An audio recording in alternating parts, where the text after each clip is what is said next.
Hello, everyone. My name is Olivia, and I am connected today with Diserio. So, how's it going, man? You are Good. a groovy, psychedelic man that's making cool art in the motorcycle industry. You love motorcycles. You run Glory Daze Moto Show, Pittsburgh Moto Magazine, Trippy 10 Helmet Show.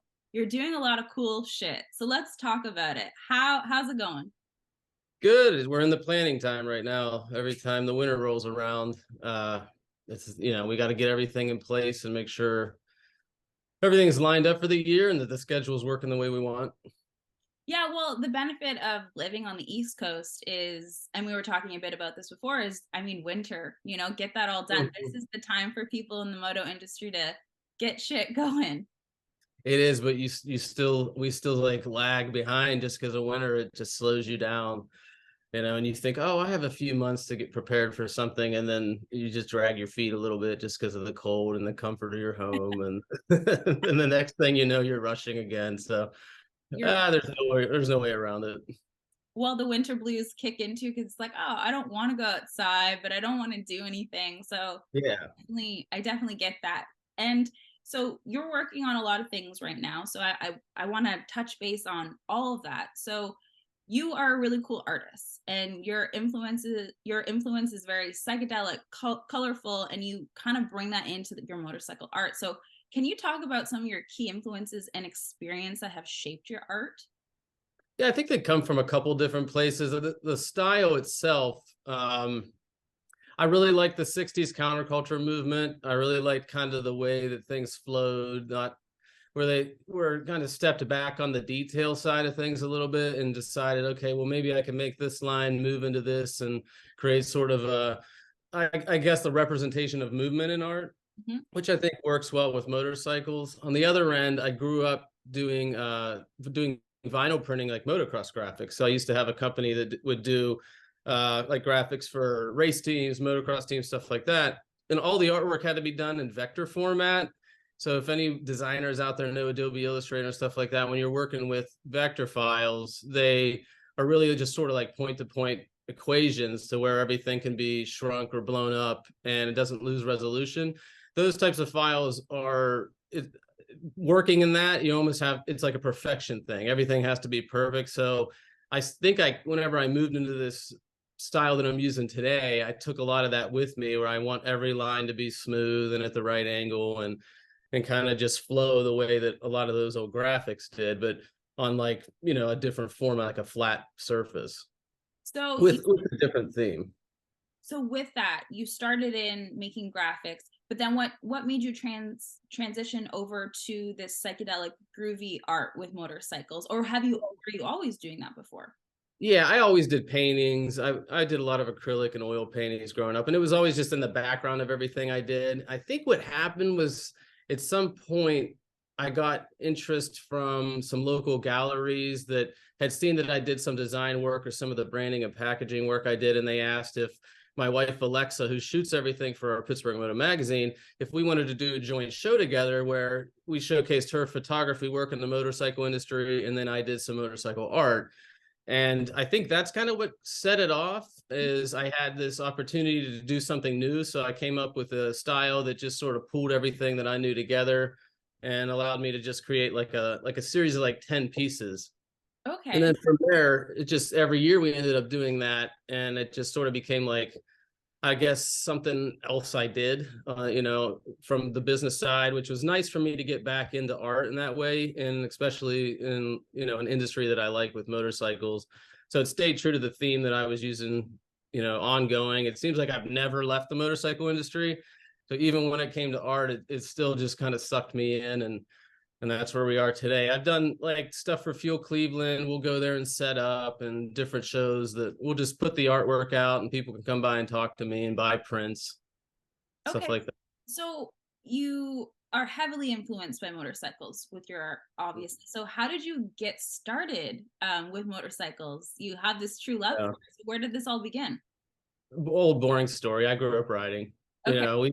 We lived right outside of a town in West Virginia growing up, so we had a little bit of land that my brother and I absolutely destroyed my poor mother's yard with dirt bikes and created berms that shouldn't have been there. And our own little tracks and stuff like that. So we just grew up doing that. We ended up getting into motocross racing, and that sort of became my thing. My dad had a welding and fabrication shop. So whenever we got into the motorcycles, it became such a thing for us that we opened a little side shop on his welding facility, to where we had like a motorcycle shop where we would do like off-road work and mechanic work and sell parts. And from there, because I was running a business in high school and throughout college, I decided to create like little side companies through that business. So we would make specific little companies for performance parts. So I would design like custom airboxes or different things like that, for mostly a lot of two strokes. If I'm going to show my age, it was that period of time when we were all racing the 125 250s and not the 250 450s. But those businesses just kind of spawned, I guess, my interest in the branding and the business side of things, because I had to in order to sell the products.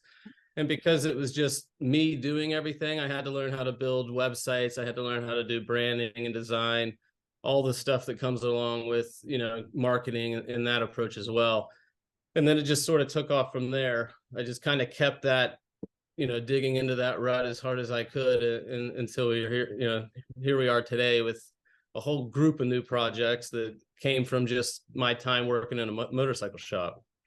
Okay, cool. So it all started with motocross. Actually, that's very similar to me. I started in motocross before I got into the street. So when did you eventually translate your love for, riding to the street? Because you started in the dirt world.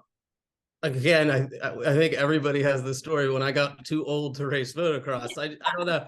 The motocross career, I'm sure a lot of people relate to this, but as you have less time to practice, you start to notice, man, I'm really out of breath by lap 2 or 3 at this point, and it's starting to get bad. And I got to So work on Monday, so I can't get hurt. yeah, I can't get injured, or I drove myself to the track. I have to be careful, things like that.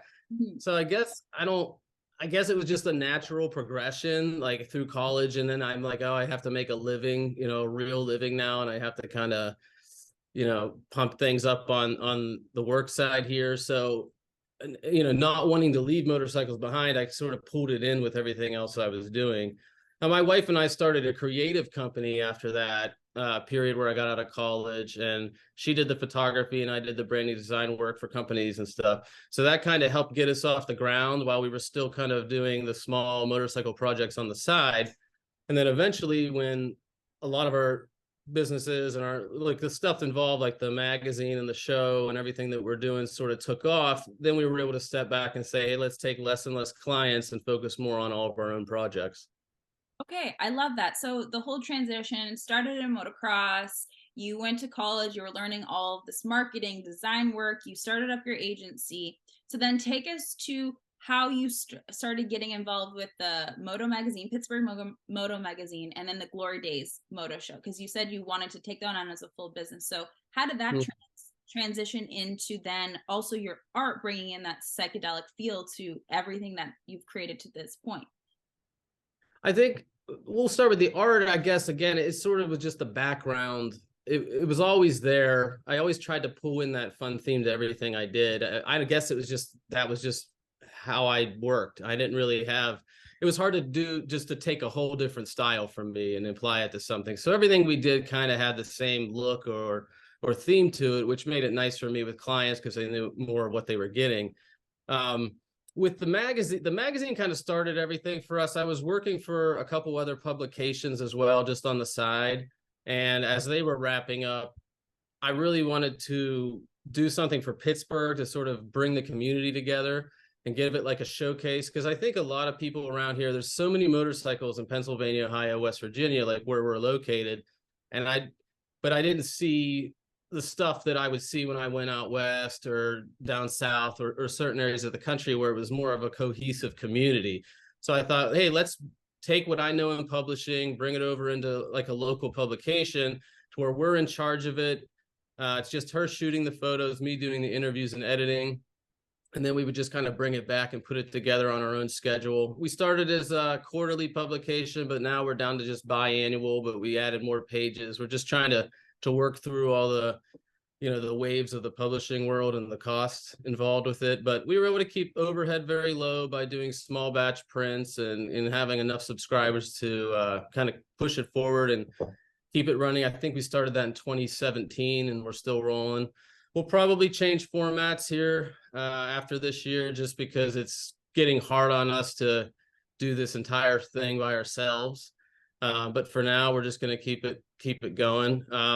The show Glory Daze, it basically came from Pittsburgh Moto. We thought we needed something to bring in. Now that we have the magazine and we're able to show off all the local guys, it'd be nice if everybody could see what maybe other builders are doing around the country. So this was our way of getting a killer venue, letting the local guys show their bikes, giving them kind of a platform that will shoot this stuff out all over the world, and also to have a lot of the professional builders come in and show their work as well, just to provide inspiration for the entire industry, but specifically the local guys, and maybe give them some new ideas and kind of lift them up to get more involved, build more bikes. So obviously it was needed, like you were saying, in your community to bring these builders together because Pittsburgh didn't have it. So you created that space. Yeah, there was a lot of good stuff happening around Pittsburgh, but it seemed like a lot of people didn't know each other as well, or there wasn't like one main source that people could go to, or anything that was gonna.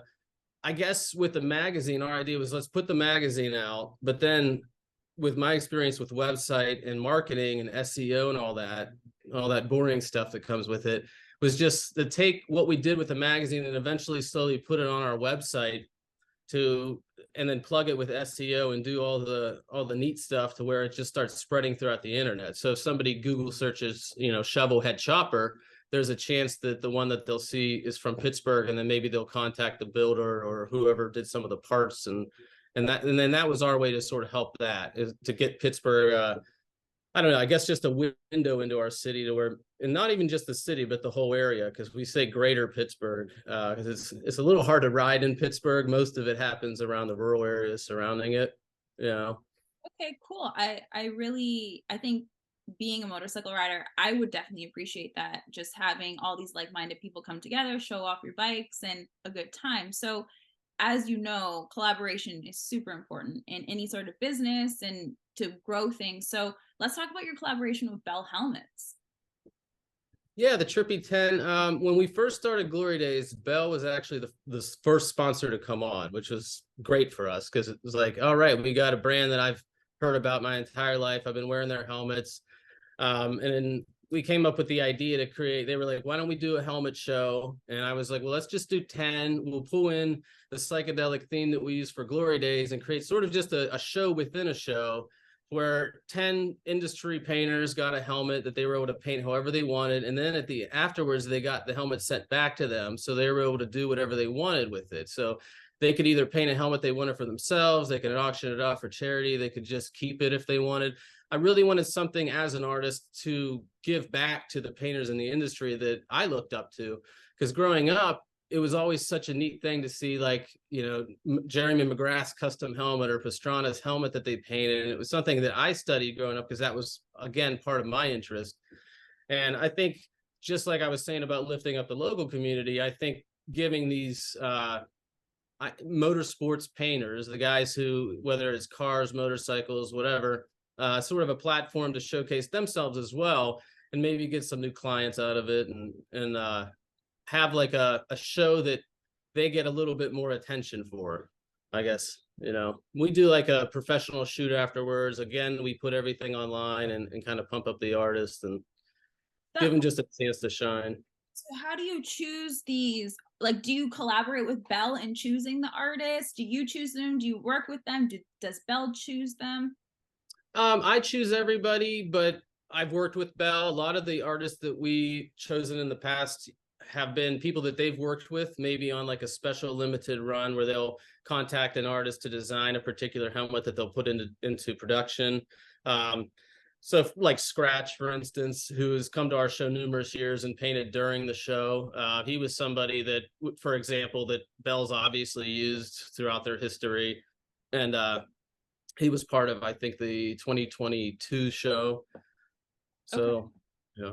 And what about yourself? Do you think you'll be creating any bell helmets for them I mean, themselves? I thought about it, but I just have, it's another thing I'd have to do leading up to the show. So I figured eventually I'll do one of these because I have painted helmets and tanks and things like that before, but I've always just kind of liked seeing what everybody else did. So we just kind of, there's so many painters out there So that I'd love to get you should involved. do one too. Like, how cool would it be seeing your helmet in a store, like at Revzilla or something? Like, yeah, that's my Oh lineup. yeah, that's great. Okay, that's awesome. So, what's going on for this year? What do you have planned for your people coming to visit the show this year, and also with the Trippy 10 helmet show? Can you release any info? Yeah, this year is a big change with Glory Days. We ran since 2018. We came up with the idea. 2019 was our first Glory Days show, and it was at this historic landmark called the Cary Blast Furnaces. The show's grown tremendously every year. Even if we have a little bit of rain, it seems like the attendance just keeps jumping.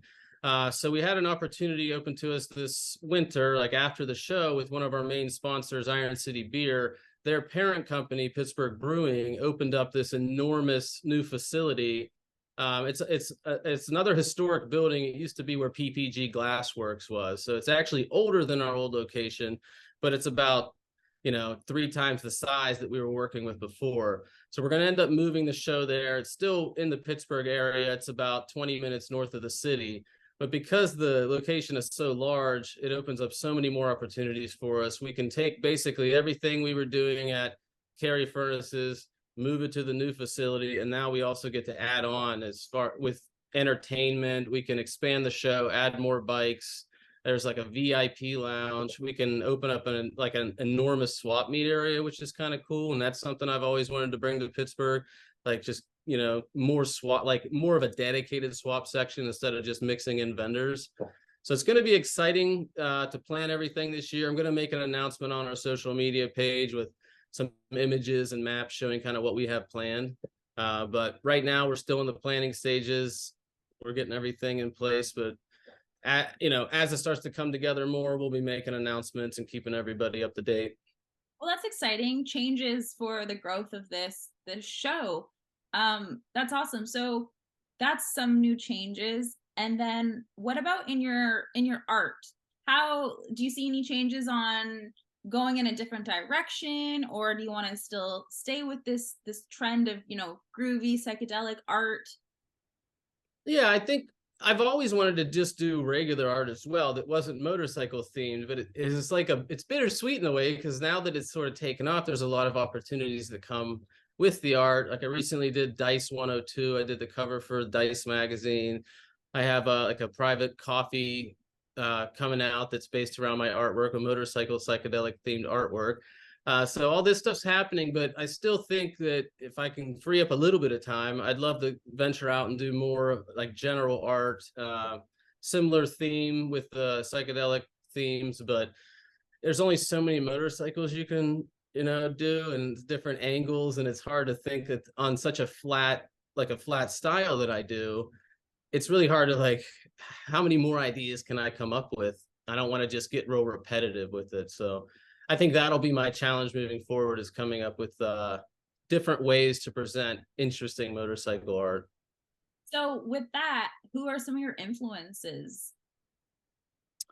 Like I said earlier, like the 1960s counterculture movement, Peter Max is obviously a big one. I don't really know if I have specifics. I think it's just visually things that catch my eye, that just sort of inspire me that way. It also has to do with lack of time. So I'm sure a lot of artists relate to this, but I don't have a lot of time throughout the day to do a lot of this stuff. So the work does have to be done in a way that's okay. Can I produce this piece over the course of a weekend or something like that? So it's hard for me to get stuck behind, on an easel or something, painting something like that, because it could take months or, because I'm like a perfectionist, so everything has to be perfect. But when I'm working digitally and doing the work now, it's a little easier for me to knock out like a small series at one time as compared to doing a lot of the paintings. But it is something I'd love to get back into. It's just, again, with the time and stuff, it sort of seems like a sacrifice that you have to make. Right, because you have so many other things going on, so you kind of go to Mhm. the digital art landscape. Where if you Yeah, talk to like Van Gogh, he'd be like, "What are you talking about? Art is I painting know. on a canvas." Right. It's just And I struggle with that. I do. I wish I could paint everything. But it's like I said, it's really hard for me to squeeze this into my schedule. So maybe sometime down the road if things lighten up a little bit. yeah, okay. Well, that's great. That's amazing. So, you've been riding for pretty much your entire life. Hmm. Been into a motorcycle accident on the street? I mean, I asked that on the street specifically because you're a motocross rider. You obviously have crashed. Hmm. So what about on the street? Have you ever Uh, crashed on I'm the gonna street? knock on wood here. I have not been in a bad motorcycle accident on the street. I've been in some horrifying ones on the track. I mean, maybe in another timeline I was or something, because it sure seems like a couple of these were close calls. Right. But fortunately, anytime I've been in an accident, it was just I have hit like a deer with a motorcycle. I've hit a turkey, but I never actually went down. Okay. So nothing that terrible other than just kind of fixing up the bike afterwards. But knock on wood that it doesn't happen. Yeah, knock on wood. Awesome. Well, Kurt, thank you so much for your time today. Yeah, thank you. It was great talking with you. Yeah, thank you so much, and we'll catch you next time.